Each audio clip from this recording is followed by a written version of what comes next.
এ যা তো ভাই, কেবল দোকান খুলছি, বোন নিয়ে নাই, বিকে টিকে দিয়ে পারবো না, যা। কেন আমার দেখি প্রতি মনে হয় না না তো স্যার। এই ভিক্ষা মানে তুই চিনিস আমাকে? আমি কেটা? আমি কাল্লু সভাপতি লোক সিংকু মাস্তান। এই ওয়ার্ডটা এলাকা কাল্লু সভাপতির নামে চলে। এই এলাকায় ব্যবসা করে নিলি চান্দা দিতে হবে। এই চান্দা দে।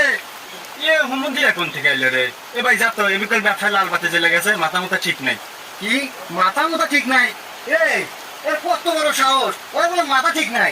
এই হোক, এই এলাকায় ব্যবসা করে নিলে এবারে কাল্লু সভাপতির নামে চান্দা দিতে হবে। যদি চান্দা না দেস তোর ব্যবসা এনে গোটি আউট করে দেবো। না, এই হুমন্দিরা তো মাথা মুথা নষ্ট হয়ে দিল রে। কোন আর কি সভাপতির নাম কয়? মোকাই গায় তোকে সাদা দিতেছি। এই দেখ ভয় করে পায় না। এই তো লাইন আছে। এই দে চান্দা দে।